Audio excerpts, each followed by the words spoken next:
Bapa dalam surga, kami berterima kasih kepada Tuhan karena Engkau adalah Allah yang hidup, yang senantiasa memimpin setiap kami untuk kami dapat bersama-sama hidup di dalam pekerjaan Tuhan. Kami mohon kepada Tuhan supaya setiap dunia dapat kembali bertukul untuk di hadapan Engkau. Karena Engkau adalah Allah yang hidup, di mana Engkau adalah Allah yang senantiasa menyatakan akan kuasa kebenaran-Mu di dalam Engkau. Dan biarlah setiap firman Tuhan senantiasa menyinari kami, memberikan hikmat kepada kami, dan memberikan guidance bagi kami, bagaimana kami hidup benar di hadapan Tuhan. Tolonglah kami yang seringkali kurang beriman kepadamu ya Tuhan, dan jangan biarkan kami lemah iman, dan kami hancur iman. Tapi kami berdoa, kiranya Tuhan yang senantiasa menuntun kami dalam belas kasihan-Mu, supaya kami senantiasa di dalam pertolongan Tuhan saja, kami dapat hidup di dalam kebenaran-Mu. Terima kasih ya Tuhan, kami bersyukur, berterima kasih, menyerahkan akan pemberitaan firman Tuhan pada hari ini. Di dalam nama Yesus Kristus kami bersama-sama memohon kepada Tuhan. Amin. Baik, saudara sekalian, mari kita bersama-sama melanjutkan pembahasan kita, yaitu kita membuka di dalam Galatia pasal yang keempat. Kita membuka di dalam Galatia pasal yang keempat, dan hari ini kita akan membahas dari ayat 21 sampai kepada ayat yang ke-31. Dan hari ini kita akan membicarakan tentang janji Tuhan bagi orang beriman.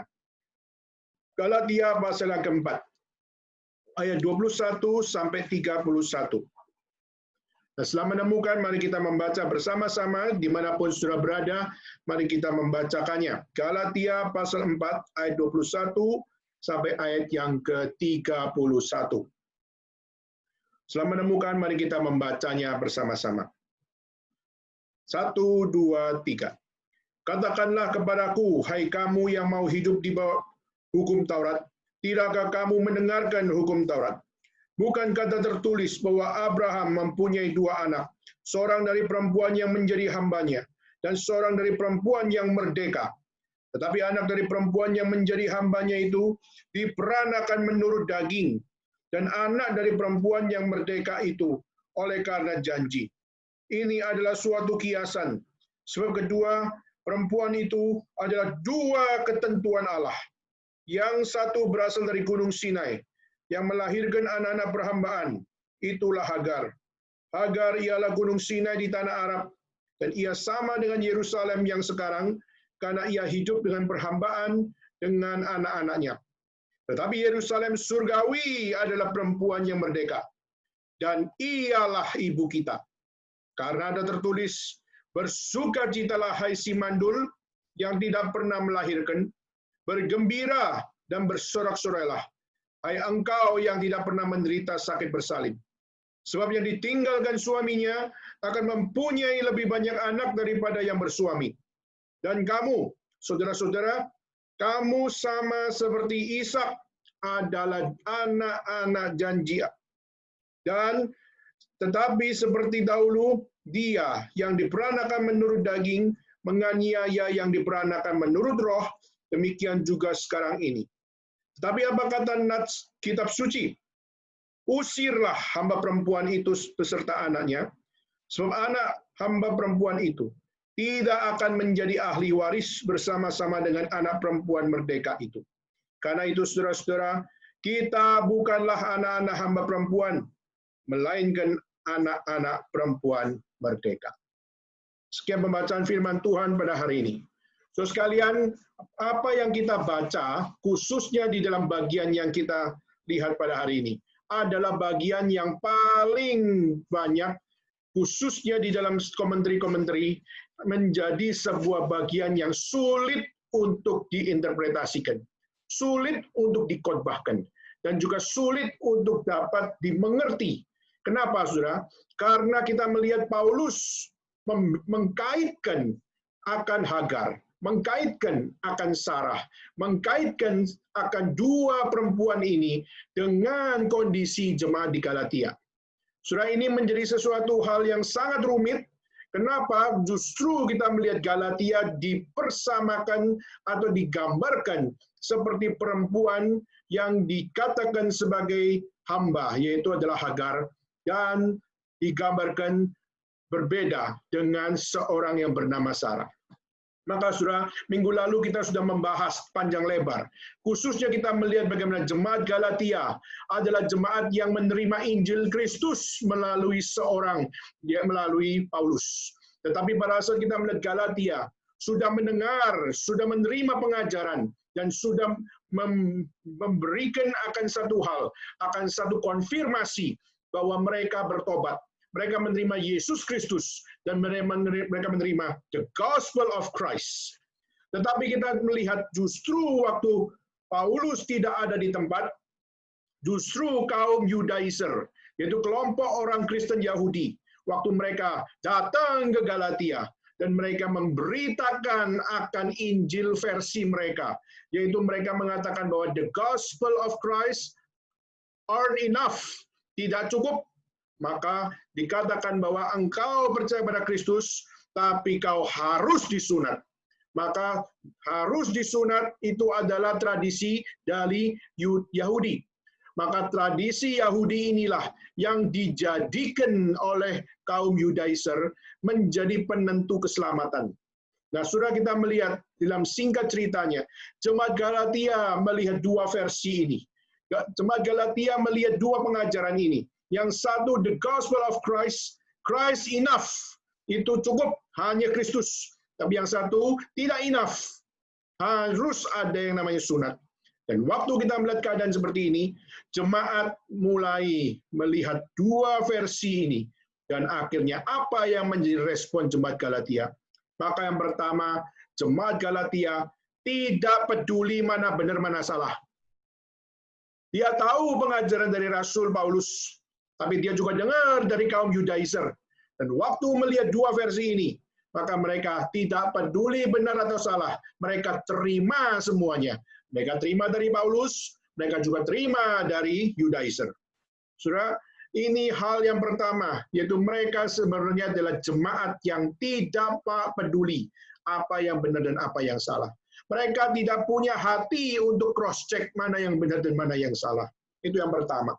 Kedua, kita melihat jemaat Galatia. Mereka justru pada saat menjadikan dua pengertian ini, menjadi iman mereka. Maka sebenarnya agama yang mereka bangun bukanlah agama yang utuh. Iman yang mereka bangun bukannya iman yang utuh. Dan iman yang mereka bangun bukanlah iman yang genuine. Bukan yang asli. Kenapa? Karena part of-nya separuh adalah Jewish tradition, tapi separuhnya itu adalah iman kekristenan. Nah, saudara, ini menjadi satu hal berarti seperti satu buah, separuh adalah untuk kamu, separuh untuk orang lain. Maka saudara, untuk ajaranmu, tapi juga untuk ajaran yang lain. Ika sikwa ipan keni, ipan ketha, dan akhirnya satu semangka itu dua bisa menjadi dua, dan akhirnya ajarannya menjadi satu ajaran yang tidak utuh, tapi ajaran yang bercampur aduk. Part Jewish, tapi part Christian. Hari ini kita melihat banyak sekali kekristenan sudah bercampur aduk seperti ini. Salah satunya kalau kita melihat bagaimana ada part Kristen, tapi juga part adalah kebatinan. Atau juga ada part adalah Christian, ada satu part di dalam Hinduisme yang namanya Kundalini. Nah, konsep Kundalini adalah satu konsep bagaimana setiap orang itu punya potensi untuk bisa dimaksimalkan, sehingga waktu potensi yang ada dalam diri manusia itu bisa diterangi, atau kita melihat potensi itu menjadi sesuatu yang maksimal, maka di situ engkau akan mengalami trans. Maka saudara, itu kalau kita melihat seorang manusia, kalau di dalamnya itu ada cakra, dan kalau cakra itu bersinar atau cakra itu menyampaikan potensialnya sampai kepada titik maksimal, maka di situ dia akan mengalami sebuah ekstasi di situ. Nah, saudara, kita melihat gerakan yang sudah mengadopsi konsep kekristenan, tapi juga sekaligus mengadopsi konsep Kundalini. Itu adalah gerakan yang kita katakan sebagai gerakan karismatik yang ekstrim. Kita hari ini melihat banyak kebangkitan, khususnya dalam gerakan karismatik, mulai kembali memperhatikan reform teologi. Tapi kita juga masih melihat begitu banyak gerakan karismatik yang masih tidak sadar akan pentingnya akan doktrin yang benar, dan juga kembali kepada apa yang menjadi pengajaran yang benar, sehingga kita melihat justru mereka nggak sadar bahwa yang mereka lakukan adalah campur aduk tradisi yang bukan dari kitab suci, tapi justru adalah dari budaya-budaya, seperti salah satunya adalah Kundalini. Saudara bisa cek di internet dan coba lihat bagaimana the spirit of Kundalini bukan hanya mempengaruhi kekristenan saja, tapi juga kita melihat di dalam Buddhisme, kita juga melihat konsep Kundalini mempengaruhi. Kita melihat di Hinduisme, itu juga sudah mempengaruhi, dan sebagainya. Dan kita melihat ini adalah satu hal yang sangat-sangat tidak baik. Nah, saudara, kita juga melihat juga ada namanya Christian ateis. Bagaimana orang Kristen, tetapi mereka juga mengadopsi akan konsep ateisme. Jadi ateisme adalah tidak percaya kepada Tuhan. Tetapi justru konsep tidak percaya kepada Tuhan bisa diterapkan di dalam iman kekristenan. Gimana itu, saudara? Secara logika sesuatu yang nggak beres. Tapi toh kita melihat justru di dalam abad 21, kebangkitan kekristenan yang terjadi, salah satunya adalah kebangkitan orang-orang Kristen, tapi yang masih berpikir atau menjalani hidup secara ateis. Jadi, Kristen ateis itu apa? Kristen ateis itu seperti orang yang percaya tentang Tuhan, percaya tentang Kristus, dan percaya tentang Roh Kudus, tapi hidup seperti orang nggak percaya kepada Tuhan. Maka itu dipanggil sebagai Kristen ateis. Nah, kita melihat hari ini, abad 21, banyak orang yang seperti ini. Nah, saudara, ini adalah, kalau kita bisa katakan, kelompok seperti ini adalah hybrid religion. Hybrid religion maksudnya apa? Agama yang instan, di mana mereka tidak peduli dengan kebenaran, mereka tidak peduli dengan apa yang namanya the genuine faith, tapi mereka hanya percaya sesuai dengan selera mereka. Mereka percaya hanya sesuai dengan apa yang mereka ingini. Dan mereka menjadi orang percaya, tapi percaya di dalam versi-versi yang mereka sukai. Tapi mereka tidak peduli untuk mempelajari mana yang benar, mereka tidak peduli untuk belajar apa yang salah. Saudara, maka jemaat Galatia adalah salah satu jemaat yang tidak peduli benar salah, mereka hanya ingin memiliki iman yang hybrid. Dan ketiga, mereka tidak peduli yang mana ada janji Tuhan, yang mana ada kutuk dari Tuhan. Mereka tidak peduli mana yang memberikan akan promise of God, yang memberikan salvation, maupun yang memberikan akan satu hal judgment yang justru membawa manusia seharusnya dihukum oleh Tuhan. Nah, kita melihat jemaat Galatia jatuh di dalam tiga ekstrim ini. Kalau kita melihat kenapa jemaat Galatia bisa seperti ini, maka saudara, kita melihat jemaat Galatia bisa menjadi seperti ini karena mereka tidak serius meresponi the gospel of Christ yang diberitakan oleh Paulus. Mereka meragukan Injil yang diberitakan oleh Paulus. Mereka tidak bisa percaya 100% dengan the gospel of Christ yang diberitakan oleh Paulus.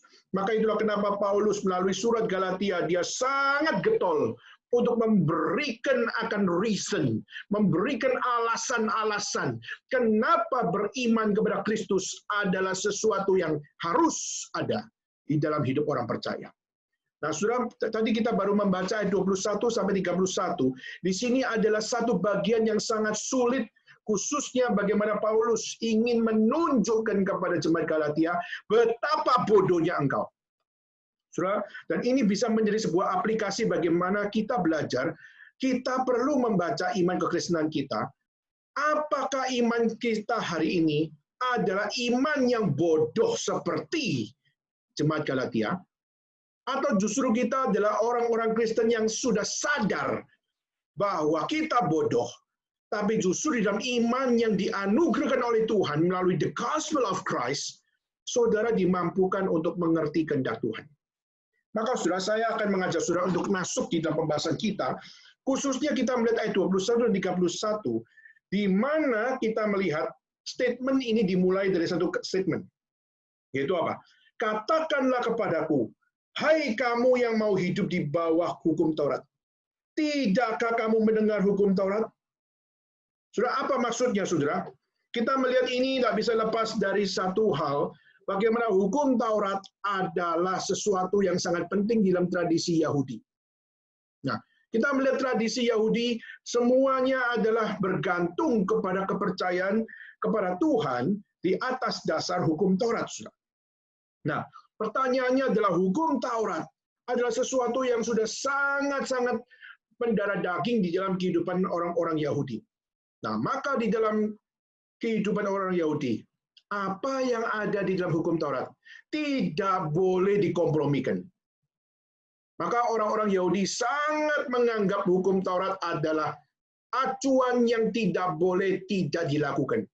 Saudara, kita percaya bahwa orang Kristen pun percaya hukum Taurat adalah sesuatu yang tidak boleh dikompromikan. Yes, kita percaya.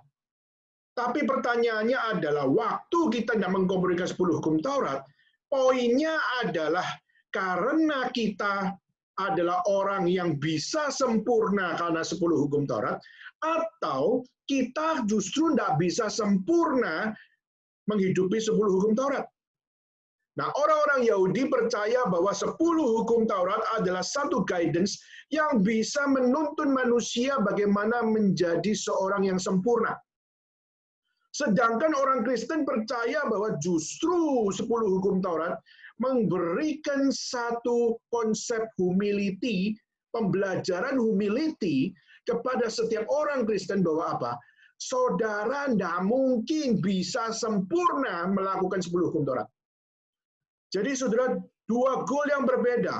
Kalau orang Yahudi justru mau menjadi orang yang sempurna dengan melakukan setiap apa yang tercatat di dalam hukum Taurat, justru kalau kita melihat orang Kristen melalui 10 hukum Taurat, kita melihat bahwa tidak ada seorang pun yang bisa sempurna menghidupi 10 hukum Taurat.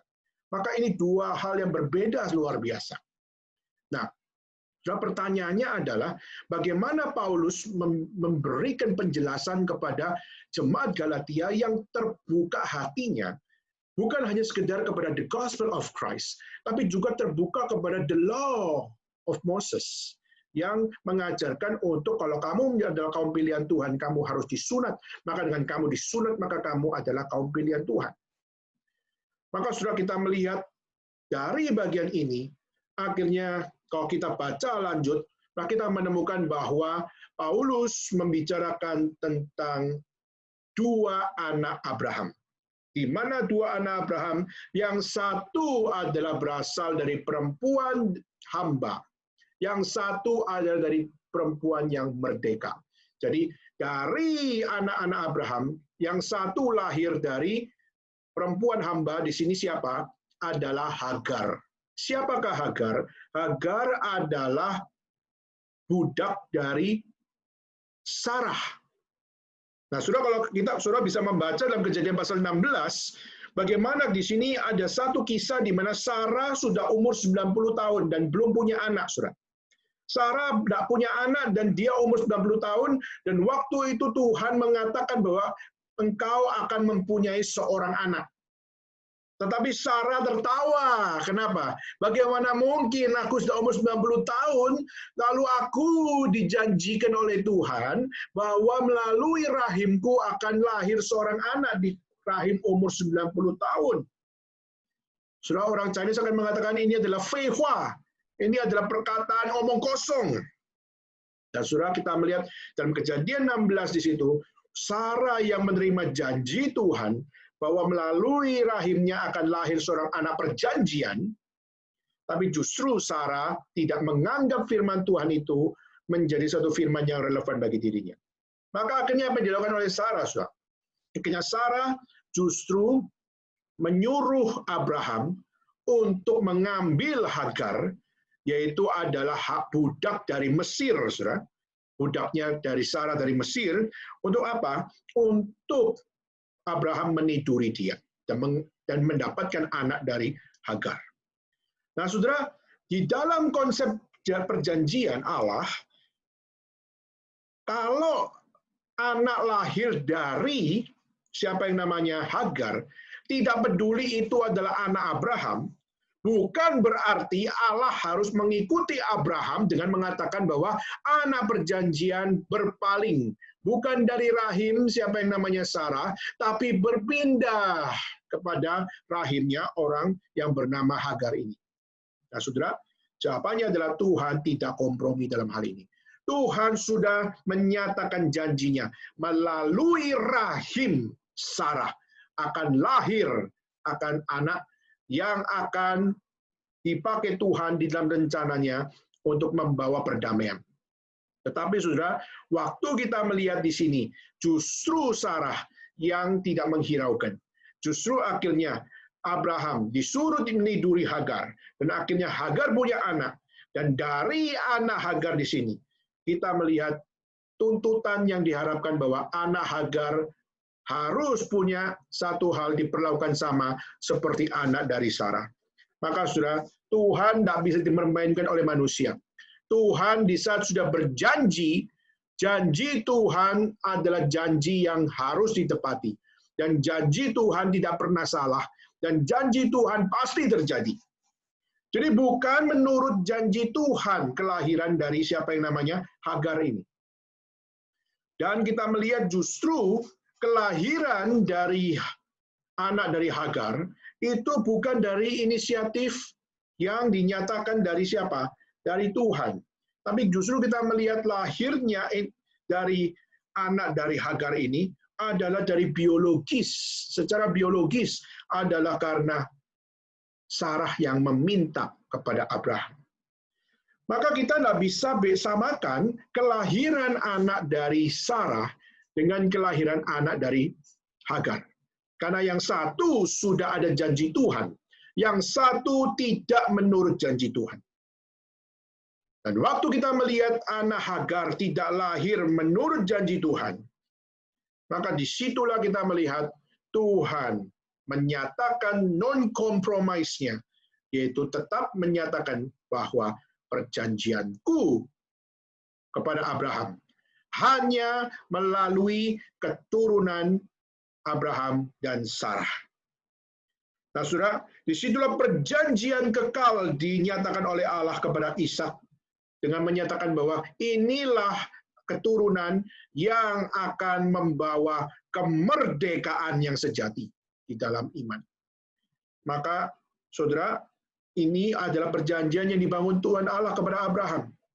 Masalah kita melihat kenapa Hagar harus ditolak oleh Tuhan. Itu bukan salah Tuhan. Bukan Allah tidak adil. Tapi kita melihat ini adalah karena pertama adalah kesalahan manusia. Karena kita melihat justru kesalahan manusia, karena manusia tidak percaya kepada firman Tuhan, karena manusia tidak taat kepada firman Tuhan. Dan kedua, kita melihat Tuhan juga menghukum Sarah dengan apa? Membisukan mulutnya. Maka sudah kita melihat Allah memang menyatakan segala sesuatunya, menyatakan keadilan, dan seakan pada waktu menyatakan keadilan, harus ada harga yang dibayar pada saat ada orang yang hidup tidak adil.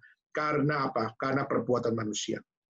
Tetapi meskipun demikian, di dalam kitab suci kita melihat Allah memberkati Ishak. Dan Allah memberkati Ismail, saudara. Tetapi berkat yang ada pada Ishak dan berkat pada Ismail, itu adalah dua berkat yang berbeda. Kalau berkat Ishak adalah berkat di mana itu adalah perjanjian kekal antara Allah kepada keturunan Abraham, yaitu melalui keturunan Abraham akan menjadi seperti bintang di langit dan seperti pasir di pantai, dan mereka adalah kelompok, mereka adalah generasi yang memuliakan Tuhan dimanapun mereka berada. Tapi justru kita melihat siapa yang namanya Ismail. Keturunan Ismail diberkati oleh Tuhan, Tuhan dikatakan memberkati Ismail. Tetapi berkat Ismail yang diberikannya, itu adalah berkat Tuhan secara fisik saja. Berkat yang diberikan hanya secara providensi saja. Tapi tidak ada perjanjian kekal antara Allah dengan keturunan Ismail. Dan saudara, waktu kita melihat, berarti tidak ada berkat rohani di situ. Maka itulah kenapa mereka masih berada di dalam satu hal, di dalam seluruh kehidupan mereka. Mereka mungkin hidup di dalam kekayaan, mereka hidup di dalam satu kemapanan, tapi mereka tidak hidup di dalam kerohanian yang kekal di dalam perjanjian dengan Tuhan. Setelah itulah kenapa sampai hari ini kita melihat negara yang dipengaruhi oleh keturunan Ismail adalah negara yang sangat-sangat diberkati secara fisik. Maka kalau sudah melihat keturunan dari Ismail, akhirnya menjadi satu keturunan yang besar. Kenapa, saudara? Kalau keturunan Ismail, kenapa menjadi keturunan yang besar? Tidak bisa lepas dari satu orang, saudara. Bukan Ismail saja.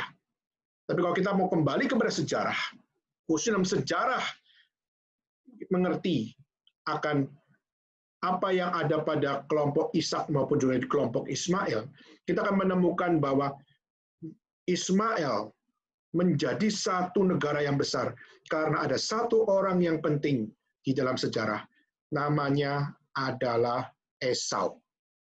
Jadi kalau Ismail tanpa Esau tidak mungkin menjadi negara yang besar. Meskipun kita melihat providensi Tuhan ada pada Ismail, tapi kalau tidak ada Esau, maka kita melihat justru negara yang dijanjikan oleh Tuhan tidak mungkin mengalami persecution. Maka saya akan kembali, saudara. Kalau kita kembali, justru waktu Ismail diusir oleh Abraham. Kenapa? Karena Tuhan hanya membangun perjanjian kepada Abraham dan Sarah. Maka di situ akhirnya diusirlah Hagar. Tapi meskipun Hagar diusir, Tuhan tetap menjanjikan akan berkat. Tuhan menjanjikan providensinya kepada Hagar dan Ismail. Tapi sudah kita tahu, waktu Hagar dan Ismail pergi di dalam akan satu hal, yaitu mereka ditolak. Dan waktu berita melihat karena dalam perasaan mereka ditolak, disitulah kita melihat di dalam diri Ismail ada yang namanya sebuah dendam di dalam diri. Tapi kita juga melihat dalam satu generasi juga ada yang namanya Yakub dan siapa yang namanya Esau. Dan kita melihat Esau juga adalah seorang yang ditolak, saudara. Kenapa? Karena dia menggantikan berkat dengan satu mangkok kacang merah. Dan waktu dia menggantikan akan setiap berkat dengan sup kacang merah. Dan di situ kita melihat berkat yang seharusnya dia terima, justru akhirnya diberikan bukan kepada dirinya yang seharusnya dia terima, tapi yang menerima adalah Yakub. Akhirnya yang terjadi yaitu apa? Esau kehilangan berkat Tuhan. Dan waktu Esau dicatat dia ingin membunuh Yakub. Dia kejar Yakub sampai di mana dia pergi. Dan akhirnya singkat cerita, akhirnya kita melihat bagaimana Esau akhirnya mendirikan satu kerajaan atau mendirikan satu peradaban yang namanya kelompok Edom atau kerajaan Edom. Nah, kerajaan Edom kenapa bisa tercipta, saudara? Kerajaan Edom bisa tercipta karena Edom atau siapa yang namanya Esau, dia pergi dan akhirnya menemukan seorang perempuan yang bernama Mahalat. Dan waktu dia berkenalan dengan perempuan Mahalat ini, dan waktu dia menikahi perempuan Mahalat ini, rupanya Mahalat adalah anak dari Ismail. Dan dari Ismail dan dari Esau, disinilah kita melihat dua orang yang punya dua cerita yang sama, yaitu ditolak oleh Abraham, ditolak oleh Ishak, dan ditolak oleh Tuhan karena menolak akan blessing dari Tuhan. Maka dua kelompok ini akhirnya menjadi satu kerajaan Edom, menjadi kerajaan yang besar, dan akhirnya hari ini kita melihat kerajaan Edom hari ini dikenal sebagai Arab. Maka sampai hari ini kita melihat Tuhan masih memberikan janjinya, yaitu aku memberkatimu. Maka sampai hari ini kita melihat Arab bisa punya kekayaan yang luar biasa, baik dalam minyak, baik di dalam setiap Hari ini kita melihat Arab punya teknologi luar biasa dan sebagainya. Semua kekayaan yang hari dimiliki oleh Arab itu bukan karena hasil usaha mereka. Hari ini kita melihat Arab Saudi bisa memiliki kekayaan yang luar biasa. Itu sudah dicatat di dalam firman Tuhan, yaitu Allah yang memberkati mereka. Maka saudara, kita harus kaget bahwa Arab yang dikatakan sebagai negara yang tidak percaya Kristus sebagai juru selamat, tapi Tuhan memberikan berkat kepada Arab. Tuhan memberikan berkat secara fisik kepada Arab. Kenapa, saudara? Karena Tuhan tidak ingkar janji. Waktu dia mengatakan memberkati Ismail, maka di situ berkat kepada Ismail tetap berjalan sampai generasi demi generasi. Dan hari ini Arab bisa begitu kaya. Tanpa Tuhan memberkati, maka tidak mungkin Arab bisa seperti hari ini. Tetapi meskipun demikian, berkat yang dijanjikan, sekali lagi, berkat yang dijanjikan kepada Ismail hanyalah yang bersifat fisikal. Hanyalah berkat yang bersifat kekayaan. Hanyalah yang bersifat luar. Tetapi saudara, justru kita melihat berkat yang diberikan kepada Ishak adalah apa? Adalah perjanjian kekal bahwa melalui akan Sarah, melalui akan Ishak, dan melalui keturunan dari Ishak, disitulah kita akan melihat janji Tuhan akan tergenapi, yaitu apa? Keselamatan akan memimpin hidup orang-orang percaya. Keselamatan akan diperoleh oleh orang-orang yang percaya kepada Tuhan. Maka itulah kenapa, saudara, Allah menyatakan semuanya ini, menunjukkan bahwa dua generasi ini adalah dua generasi yang ditentukan oleh Tuhan, tetapi Tuhan mau menunjukkan yang satu adalah karena Tuhan memberikan iman kepada bangsa Israel. Tetapi Tuhan yang juga memberikan akan pelajaran bahwa apa? Bahwa melalui akan bangsa Edom atau bangsa Ismail, mereka diberkati secara fisik, tapi mereka tidak memiliki akan relasi kekal bersama dengan Tuhan. Maka saudara, kalau kita bisa pilih, mau pilih yang mana? Mau pilih kaya di bumi, tetapi tidak masuk surga, atau tidak kaya di bumi, tapi memperoleh surga. Saudara, maka ini menjadi satu hal yang sangat-sangat penting, saudara. Kenapa? Karena waktu kita melihat hal ini, Paulus kenapa mengkutip semua ini? Paulus mengkutip karena mau menunjukkan bahwa jemaat Galatia, kamu keturunan yang mana? Kamu keturunan yang mana? Waktu kamu dengar bahwa Yudaizer menawarkan sunat adalah jalan keselamatan, pertanyaannya adalah, apakah itu diajarkan melalui keturunan Ishak yang digenapi melalui Yesus Kristus, di mana Kristus justru mengajarkan bahwa akulah satu-satunya jalan, kebenaran, dan hidup. Tidak ada seorang pun dapat sampai kepada Bapa jika tidak melalui aku. Jemaat Galatia seharusnya tahu bahwa the one and only salvation itu adalah hanya berasal atau hanya datang dari Kristus. Maka jemaat Galatia seharusnya menyadari bahwa the Son of God's promise itu adalah mereka. Tapi justru mereka pada saat mengiyakan apa yang namanya sunat di situ, itu sudah bukan lagi mengikuti garis dari Ishak, saudara. Tapi ini sudah serong justru menuju kepada satu hal, yaitu apa? Itu adalah sesuatu yang serong seperti Ismail. Maka itulah kenapa, saudara, kalau kita melihat, sampai pada hari ini, orang-orang khususnya dari keturunan Ismail dan dari keturunan dari Esau, sangat memiliki dendam kesumat kepada keturunan Ishak sampai kepada hari ini. Kita melihat bagaimana ISIS begitu sangat getol untuk menghancurkan khususnya orang Kristen. Kita melihat dalam satu kelompok bagaimana mereka dengan secara ekstrim, mereka sangat membenci akan keturunan Ishak atau keturunan orang-orang percaya, atau yang mereka mengatakan bahwa Kristus yang adalah anak Daud. Itulah yang mereka sangat benci. Kenapa? Karena Ismail mengalami banyak ketidakadilan karena Ishak.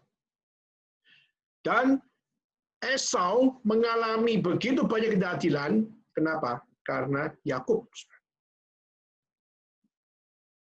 Maka itulah kenapa kita melihat, tidak heran orang Kristen banyak mengalami persecution.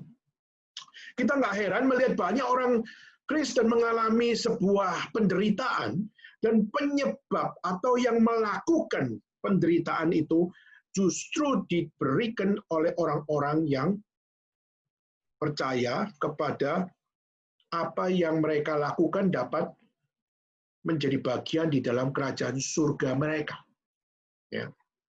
Kita melihat justru melalui akan siapa yang namanya keturunan Ismail dan keturunan dari Esau, kita melihat mereka akhirnya membangun sebuah kerajaan besar, dan akhirnya seperti sekarang kita melihat salah satunya adalah satu hal, mereka adalah negara yang memiliki agama yang mereka namakan sebagai Muslim atau mereka namakan sebagai negara Islam. Dan kita melihat di dalam negara Islam, kita melihat bagaimana apa? Mereka sangat menekankan bahwa orang-orang yang di luar Islam adalah kafir. Dan pada saat orang di luar Islam adalah kafir, maka mereka adalah negara atau orang-orang yang harus untuk apa? Harus untuk menerima hukuman dari Allah. Dan hukuman Allah itu bukan dari Tuhan sendiri yang bergerak, tapi hukuman Allah bisa menjadi sebuah hal yang dapat dilakukan oleh mereka. Kenapa? Dengan mereka melakukan satu hal, mematikan satu orang kafir, atau menghancurkan orang kafir, maka mereka mendapat pahala di surga mereka. Bahkan itulah kenapa kita melihat seorang yang melakukan jihad, orang yang berani meledakkan tubuhnya dengan berkata God is great atau Allahu Akbar, kita melihat apa yang mereka imani, bahwa waktu aku ini orang yang berdosa ini, aku melakukan jihad, waktu aku mati seketika, dan seketika itu juga aku masuk ke Firdaus. Dan waktu aku masuk di dalam Firdausku, maka apa? Di Firdaus itu, di dalam catatan-catatan tauhid, kita melihat bagaimana apa? Di dalam catatan-catatan yang ada di dalam kelompok Muslim, mereka percaya bahwa apa? Mereka percaya bahwa di situ ada 72 bidadari yang akan menyambut mereka. Saudara, inilah kenapa kita melihat mereka dengan berani melakukan usaha-usaha untuk menghancurkan orang kafir, menghancurkan akan orang-orang yang dikatakan sebagai menghancurkan Ismail dan menghancurkan akan Esau. Justru kita melihat di situlah yang mereka lakukan mendapatkan pahala di surga. Saudara, inilah kenapa kita melihat sampai hari ini persecution masih terjadi, karena kita melihat catatan sejarah mencatat semua itu.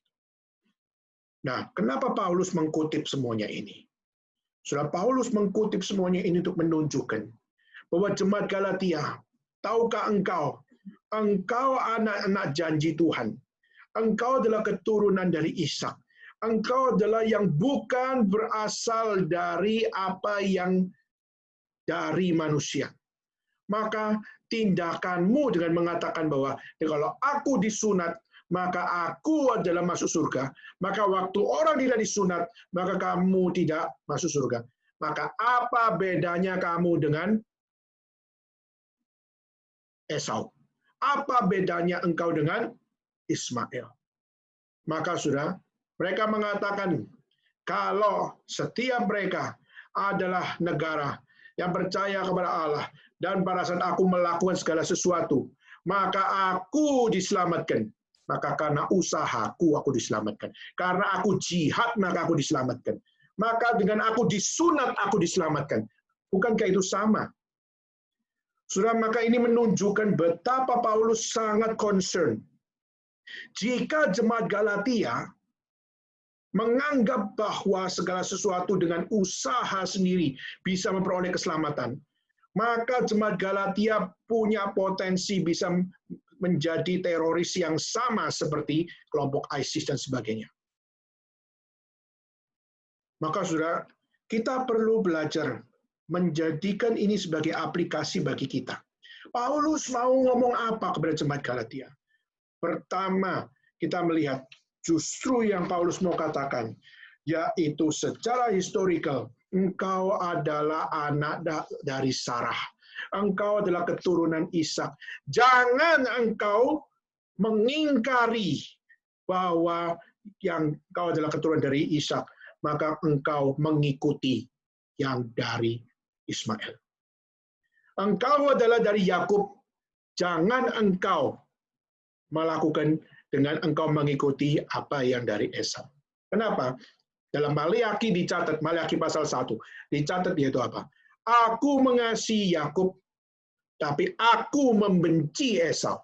Di sini Tuhan berhak untuk mengatakan mengasihi Yakub. Kenapa?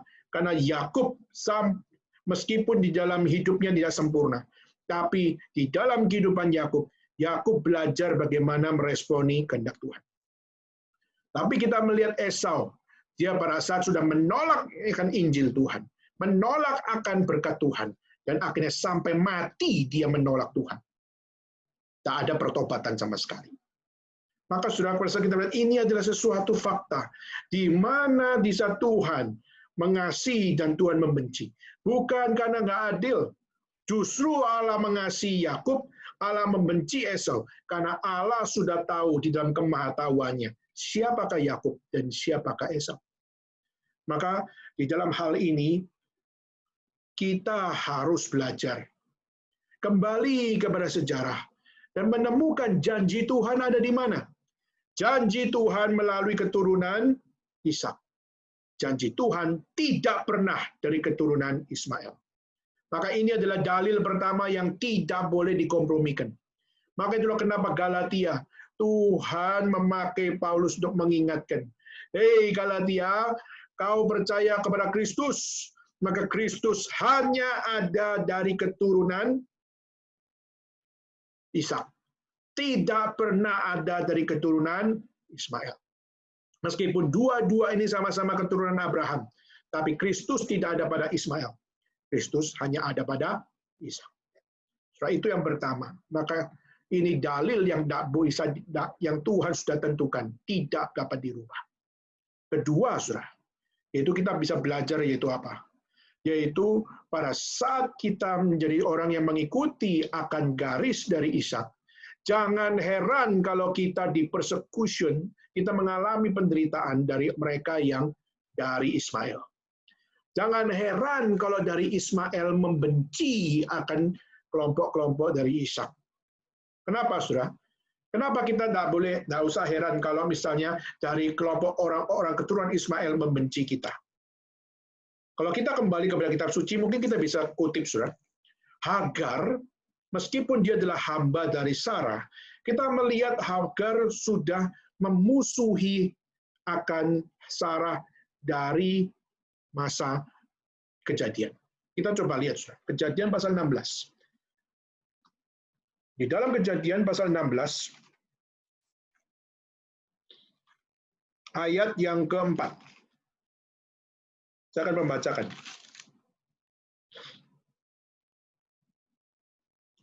Abram menghampiri Agar, lalu mengandunglah perempuan itu. Ketika Hagar tahu bahwa ia mengandung, perhatikan saudara, maka ia memandang rendah akan nyonyanya. Saudara, kata memandang rendah bukan hanya sekedar hanya secara pandangan, tetapi juga secara tindakan, tapi juga secara hormat. Bagaimana dia yang adalah hamba dari Mesir, hamba kafir, Tapi justru kita melihat bagaimana dia memandang rendah Hagar, yang sebenarnya kita melihat Hagar sudah menerima perjanjian kekal melalui Abraham, yaitu apa? Melalui keturunanmu akan lahir dari rahim istrimu. Dan istri di situ bukan Hagar, tapi istri di situ adalah Sarah. Nah, kita melihat Hagar sudah memandang rendah, sudah memusuhi Sarah pada dari saat dia mengandung. Dan saudara, bukan itu saja. Coba lihat di dalam pasal 21. Di dalam pasal 21, coba saudara buka, pasal 21 ayat yang ke-9.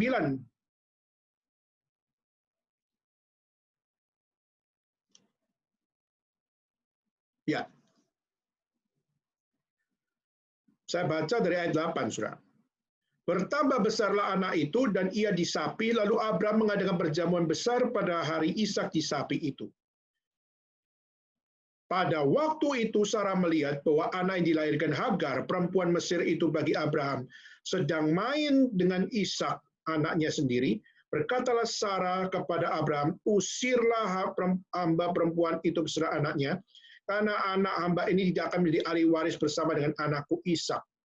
Hal itu sangat menyebalkan Abraham oleh karena anaknya itu. Tetapi Allah berfirman kepada Abraham, jangan sebal hatimu, karena hal anak dan budak itu, dalam segala yang dikatakan Sarah itu, haruslah engkau mendengarkan, sebab yang akan disebut keturunanmu ialah berasal dari Ishak. Tapi keturunan dari hambamu itu juga akan kubuat menjadi bangsa, karena ia pun anakmu. Saudara, hal yang kita melihat yang kedua, kenapa kita melihat ini bisa menjadi sebuah hal yang sangat-sangat sensitif, karena kalau kita melihat dalam bahasa Indonesia, waktu dia melihat waktu Sarah melihat anak yang dilahirkan oleh Hagar sedang main dengan Ishak anaknya sendiri. Saudara, kalau kita melihat secara bahasa Indonesia hanya biasa, hanya playing gitu ya. Tapi kalau kita melihat yang terjadi di situ adalah anak dari Hagar justru menjadi kakak, bukan sekedar menjadi kakak, tapi menjadi yang mendominasi akan anak dari Sarah. Padahal kita melihat di secara perjanjian, yaitu melalui anak inilah, melalui keturunanmu lah.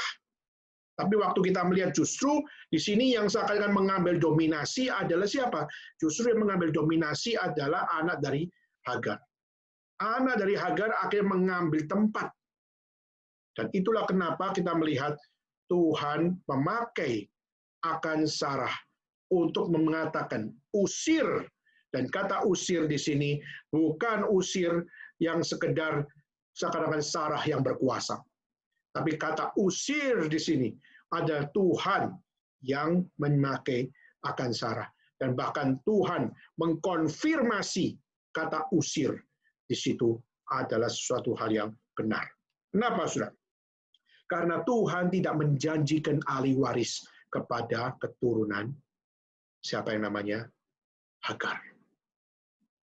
Sudah secara manusia kita sulit mengerti ini. Sekali lagi saya tadi mengatakan bahwa apa? Ini bagian yang paling sulit. Kenapa kita melihat justru Tuhan seakan-akan kurang penuh kasih kepada Hagar?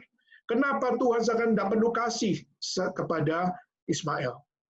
Secara manusia kita sulit mengerti. Tetapi saudara, kita tidak bisa mengatakan bahwa Tuhan itu jahat. Meskipun mereka diusir, tapi Tuhan tetap memberkati loh. Tuhan tetap mengatakan bahwa dia adalah anakmu, maka ku buat menjadi satu bangsa. Jadi saudara, Ismail bisa berhasil, akhirnya bisa menjadi sebuah kerajaan besar, itu bukan karena kekuatan dia. Kalaupun Esau akhirnya bisa bergabung dengan Ismail dan menjadi Edom, itu pun adalah bukan karena kehebatan Esau maupun kehebatan Ismail. Tuhan yang dia menjadikannya. Tuhan yang memberkatinya. Tuhan yang memprovidensinya. Maka itulah kenapa, saudara, Kalaupun kita mungkin bisa berkata bahwa Tuhan kenapa tidak adil? Kami keturunan dari Ishak, kami keturunan yang percaya kepada Kristus, dan sekarang kami justru mengalami persecution dari bangsa yang Tuhan berkati. Mungkin kita mengatakan bahwa Tuhan, you're not fair. Saudara, kalau kita bisa main fairness, saudara, Tuhan berhak menyatakan apa yang adil di dalam dirinya. Dan yang kita pandang adalah ketidakadilan. Kenapa? Karena kita sebagai ciptaan yang sudah jatuh dalam dosa, dan banyak hal kita tidak memikirkan kehendak Tuhan. Yang kita pikirkan adalah kehendak diri kita sendiri. Kita tidak pernah memikirkan kehendak Tuhan. Nah, sudah di dalam kehendak Tuhan, Tuhan menyatakan bahwa dari keturunan Ishak sajalah kau adalah keturunan yang merdeka. Kenapa? Tidak ada yang menjadi hal yang kau lakukan itu adalah sesuatu yang dapat membuatmu merdeka. Tapi kau sudah dimerdekakan oleh Tuhan. Kau sudah menerima perjanjian kekal dari Tuhan. Kau sudah menerima iman dari Kristus oleh Tuhan dari Kristus. Maka apa? Maka kita waktu mengalami persecution pun, kamu tidak perlu untuk bicara tentang fairness. Kenapa? Karena Tuhan sudah memberikan jaminan yang kekal yang mereka tidak punya. Maka seharusnya apa? Be graceful. Karena Tuhan masih memberikan yang kekal kepada kita. Ketiga, saudara, yaitu meskipun kita melihat hal seperti ini, kita tidak boleh kompromi seperti jemaat Galatia. Jemaat Galatia justru melakukan sunat itu bisa dikompromikan. Sunat boleh kok dimasukkan di dalam iman kekristenan. Saudara, Tuhan justru melakukan kepada Hagar untuk apa? Tuhan justru melakukan kepada Hagar melalui Sarah, yaitu apa? Usir mereka. Tuhan tidak kompromi, saudara.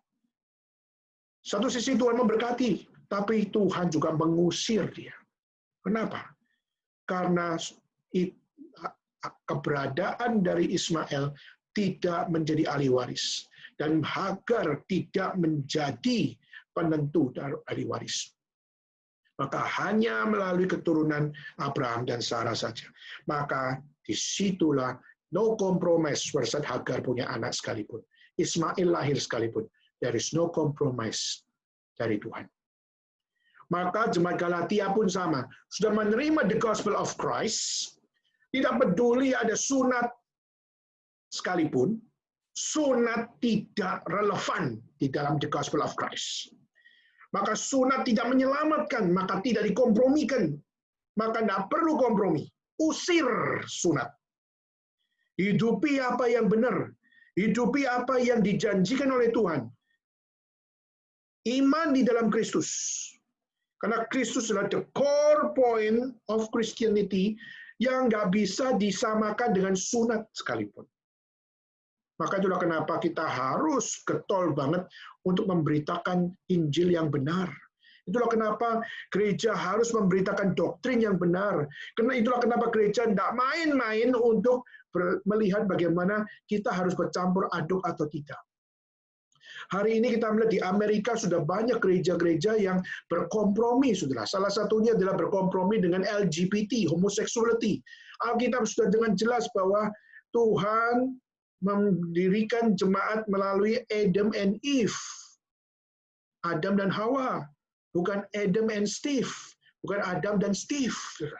Tapi kita melihat justru ini sesuatu yang Tuhan sangat pedulikan, yaitu apa? The genuine of faith. Yaitu apa? There is no compromise teaching. There is no compromise content. Maka saudara, itu yang perlu kita sama-sama harus lihat. Coba kita tanya kepada diri kita hari ini. Saya sebagai jemaat Tuhan, saya sebagai jemaat GRII, saya sebagai orang Kristen. Dan mari kita bertanya, kita keturunan siapa sebagai orang Kristen? Kita orang Kristen dari keturunan, kita katakan sebagai dari Ishak, atau justru kita adalah orang Kristen dari keturunan Ismail. Dan saudara, di sini kita melihat ini menjadi satu hal yang sangat penting. Kenapa? Karena kalau kita tidak sadar mana yang harus dikompromikan, mana yang tidak dikompromikan, maka kita akan menjadi orang yang gampang sekali diombang-ambingkan.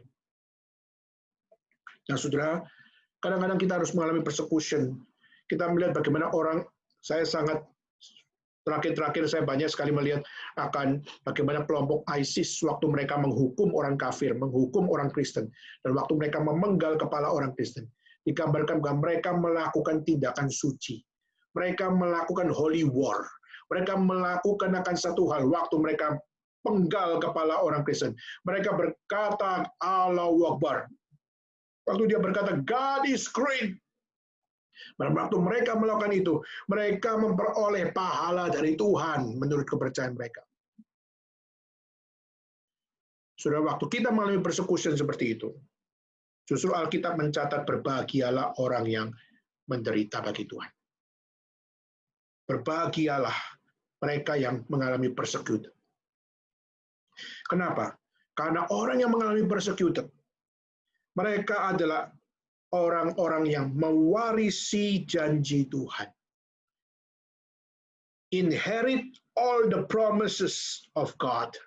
Mereka mewarisi janji-janji Tuhan.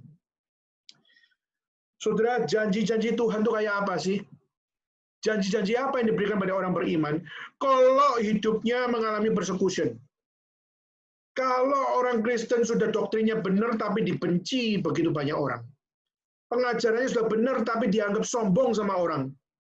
Sudah memiliki akan satu konten yang baik tapi dianggap sebagai konten yang arogan. Dan waktu kita melihat seperti ini, kita sudah memperoleh konten yang baik, mewarisi apa yang baik, tapi justru orang-orang sekeliling kita sangat membenci kita yang memegang warisan ini. Dan waktu kita mengalami persecution karena itu, Tuhan justru berkata berbahagialah. Beberapa ayat, saudara, kenapa kita harus sadar bahwa waktu kita dibenci oleh orang-orang, baik dari dalam maupun dari luar, bagaimana kita bisa tetap keeping the promise of God. Saudara, saya mengajak membuka 2 ayat bagi kita. Pertama, saya minta kita melihat di dalam 2 Korintus pasal yang keempat. Kita melihat di dalam 2 Korintus pasal yang keempat, ayat yang ke-8, 2 Korintus pasal yang keempat, ayat 8 dan 9. Saya akan bacakan. Dalam segala hal kami ditindas, namun tidak terjepit. Kami habis akal, namun tidak putus asa. Kami dianiaya, namun tidak ditinggalkan sendirian. Kami dihempaskan, namun tidak binasa. Itu yang dijanjikan oleh Tuhan, saudara. Waktu kita mengalami persecution, waktu kita ditolak, waktu kita dihancurkan oleh mereka-mereka yang membenci iman kekristenan, saudara, janji Tuhan kepada kita yaitu di dalam segala hal kami ditindas, kami tidak terjepit.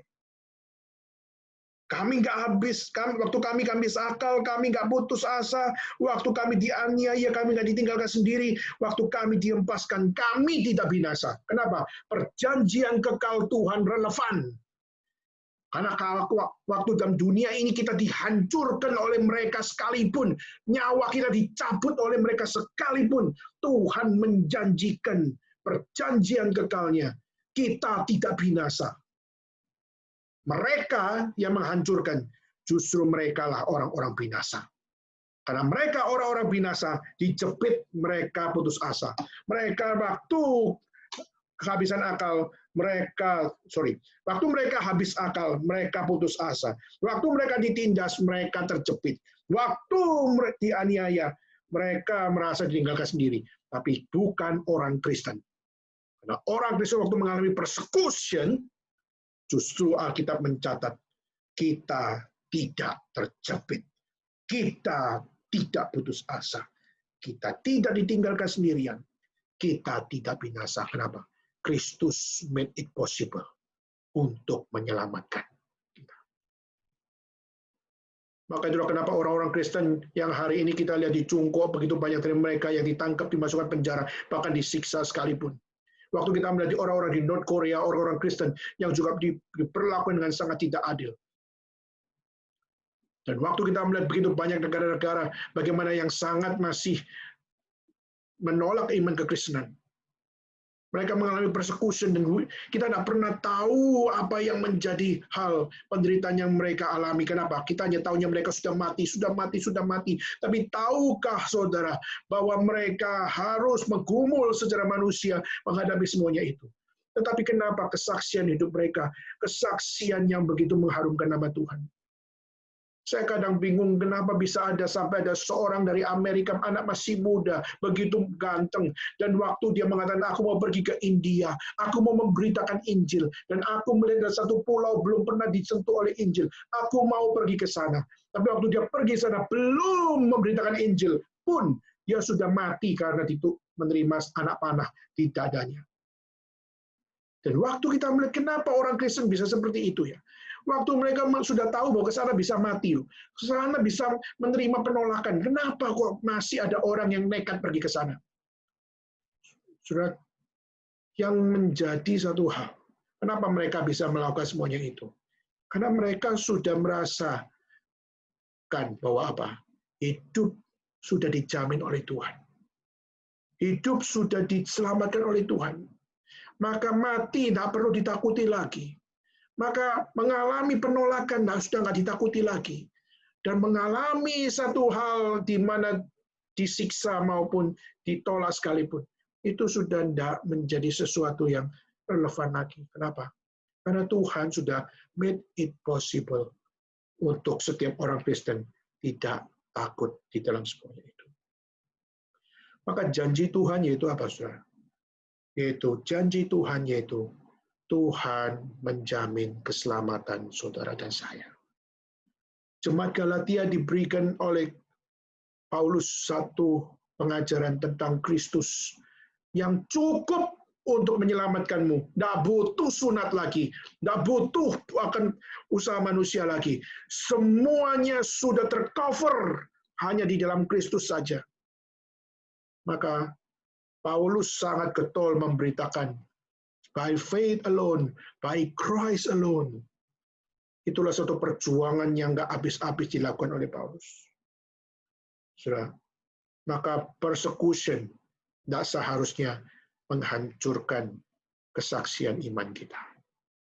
Kalaupun persecution menghancurkan kesaksian iman kita, itu adalah satu hal. Bukan salah Tuhan. Itu adalah kesalahan kita kurang beriman kepada Tuhan.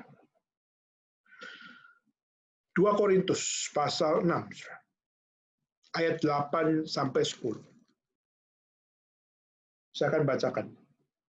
Ketika dihormati dan ketika dihina, ketika diumpat atau ketika dipuji, ketika dianggap penipu namun dipercayai, sebagai orang yang tidak dikenal namun terkenal, sebagai orang yang nyaris mati dan sungguh kami hidup, sebagai orang yang dihajar, namun tidak mati.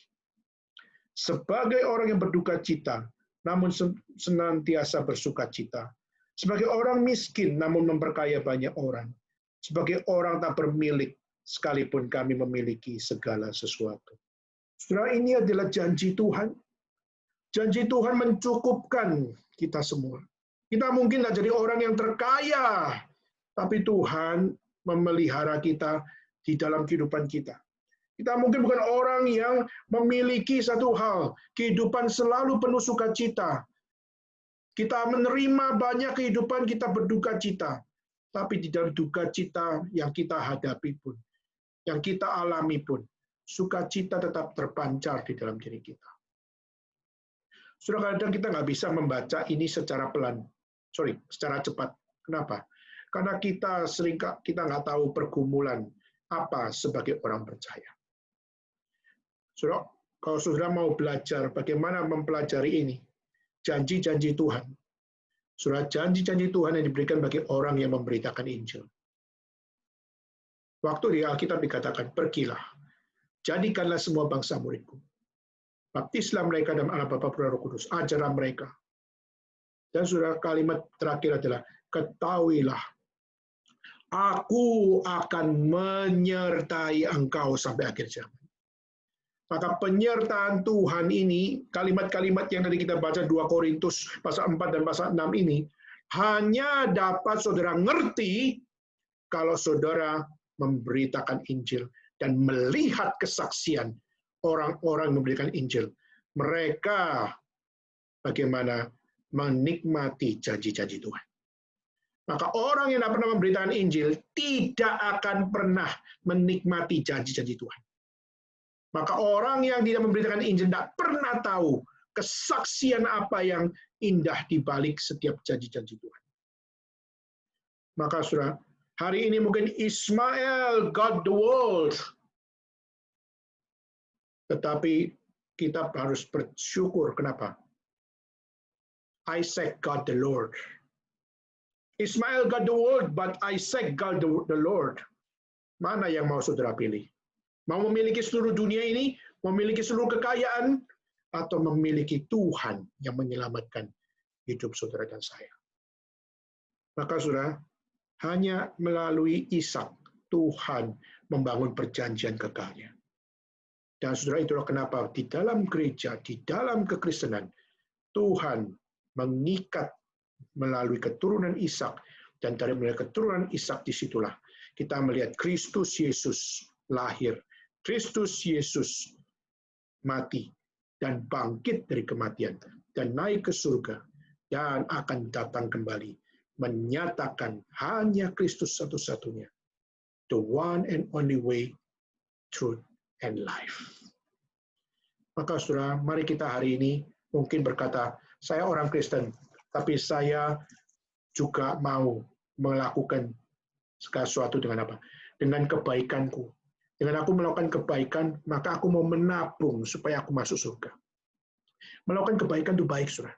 Tapi waktu saudara mengatakan dengan saya melakukan kebaikan, saya akan menabung masuk surga. Itu konsep salah.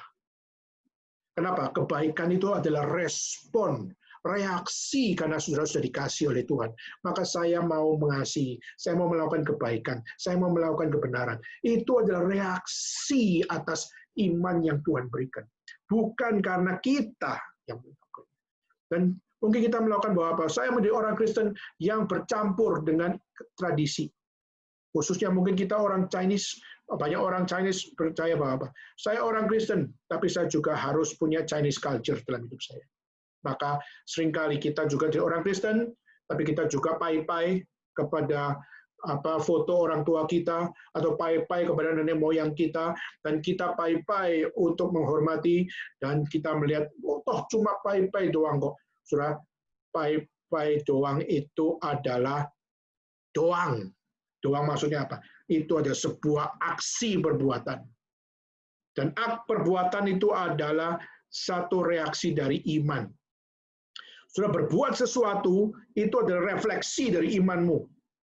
Dan waktu sudah mengatakan, saya percaya pada Kristus, tapi kita tahu bahwa menyembah nenek moyang itu adalah dosa. Lalu sudah mengatakan bahwa, aku orang Kristen, tapi aku juga pai-pai. Apa beda dengan saudara orang Kristen, tapi saya hidup kayak orang ateis? Christian ateis, Christian Chinese. Itulah kenapa hari ini kita melihat gereja di Cungkuok, kita melihat pemerintah Cungkuok mengatakan apa? Sekarang tidak ada lagi versi-versi yang lain. There is no more reform, there is no more Presbyterian, there is no more denomination. Tetapi apa? Di Cungkuok cuma ada satu versi, namanya Chinese Christian. Karena Chinese Christian, maka apa? Pemerintah yang mengatur. Kristen di Cungkuok adalah Kristen macam apa? Itulah kenapa karena Alkitab hari ini akan diedit menurut ideologi pemerintah. Supaya apa? Supaya Alkitab tidak bikin akan orang Kristen di Cungkuok menjadi reform, atau menjadi Presbyterian, atau menjadi Baptis, dan sebagainya. Tapi orang Cungkuok yang beragama Kristen cuma model yang namanya Chinese Christian. Saudara, inilah yang dimaksud dengan kita melihat keturunan dari Ishak. Genuine, hanya back to the content of faith. Tapi kalau kita mencampur adukan dengan kebencian, mencampur adukan dengan ideologi, mencampurkan dengan apa yang kita suka, itulah Ismail. Itulah yang ada pada Esau. Esau mewakili kebencian, dendam, kesumat. Kita melihat Ismail melihat penolakan karena tidak mewarisi perjanjian kekal Tuhan. Dia pun dengan apa yang namanya hal keturunan Ismail diberkati Tuhan, tapi tidak pernah bertobat. Apakah itu saudara hari ini? Saudara mungkin mengatakan, I am Christian, but you're never living your repentant life. Saudara tidak pernah menghidupi kehidupan pertobatan. Maka hari ini, saya sebagai hamba Tuhan mengingatkan saudara, baik yang ada di Tiongkok, baik yang ada di Taiwan, baik yang ada di Indonesia. Baliklah kepada iman yang benar. Kembalilah kepada doktrin yang benar. Kembalilah kepada Kristus yang sejati. Jangan dipermainkan oleh hal-hal yang hari ini menjauhkan engkau daripada Tuhan yang sesungguhnya. Jangan kita meninggalkan seperti jemaat Galatia. Kembalilah kepada Dia. Itulah yang diteriakkan Paulus kepada jemaat Galatia. Balik kepada the gospel of Christ. Maka ini juga menjadi satu seruan yang ada dalam hati kita semua. Mari kita kembali kepada Kristus. Maukah saudara? Kembali kepada doktrin yang benar. Belajar firman Tuhan yang sejati. Jangan main-main di dalam kita mengikuti apa yang dianugerahkan oleh Tuhan. Jangan kompromi. Meskipun engkau harus dipersekusi. Jangan engkau kompromi. Meskipun engkau harus ditolak. Jangan kompromi. Walaupun engkau hidup tetapi harus untuk menyangkal iman. Maka saudara, mari kita sama-sama hidupi iman kekristenan kita. Jangan biarkan hidup kita jadi percuma. Tidak ada artinya semuanya. Maka mari kita beriman kembali kepada the gospel of Christ. Perjuangan Paulus memberitakan kebenaran kepada jemaat Galatia. Ini menjadi satu hasrat bagi saya secara pribadi. Bagaimana mengajak GRII yang ada di Tiongkok, yang ada di Taiwan, yang ada di Hong Kong. Mari kita belajar meresponi the gospel of Christ alone. Biarlah kita menjadi orang-orang yang percaya kepada setiap pembentukan yang Tuhan berikan. Kiranya Tuhan memberkati kita semua. Kiranya Tuhan mendidik kita semua. Kiranya Tuhan berbelas kasihan kepada kita semua. Amin. Mari kita bangkit berdiri dan kita bersama-sama mengambil sikap berdoa. Dan pada saat kita mengambil sikap berdoa, mari kita bersama-sama memohon kepada Tuhan. Kiranya Tuhan yang sekali lagi menyatakan belas kasihan kepada kita, supaya kita senantiasa menaati kebenaran. Saya minta satu rekan kita untuk berdoa. Saya minta untuk saudara Andrew untuk bisa berdoa atas respon firman Tuhan untuk kita semua. Andrew ada di situ? Oke, kalau gitu saya minta untuk Monica bisa berdoa untuk kita. Monica ada di situ? Ya, ada kok. Ada. Ya. Silakan berdoa. Mari kita berdoa. Tuhan Allah Bapa kami yang bertahta di kerajaan surga, terima kasih Tuhan. Kami bersyukur atas firman-Mu. Sekali lagi mengingatkan kami akan anak-anak-Mu yang mempunyai janji yang Kau berikan sejak dahulu kala ya Bapa. Tuhan, terima kasih. Ampuni kami ya Bapa yang terus melarikan diri dari Engkau. Biarlah kami Kau jadikan berani ya Bapa. Tidak hanya kami memikirkan diri kami sendiri, tapi juga mencintai orang lain seperti Engkau telah mengajarkan kami. Demikian juga janji-Mu yang terus akan memelihara kami ya Bapa. Dan kami bersyukur biar Engkau yang terus menyertai kami satu persatu ya Bapa. Terima kasih atas firman-Mu dan juga pemberita firman-Mu. Biar Engkau berkati juga Pendeta Daniel. Terima kasih Bapa. Hanya dalam nama Tuhan Yesus Kristus kami berdoa bersyukur. Amin.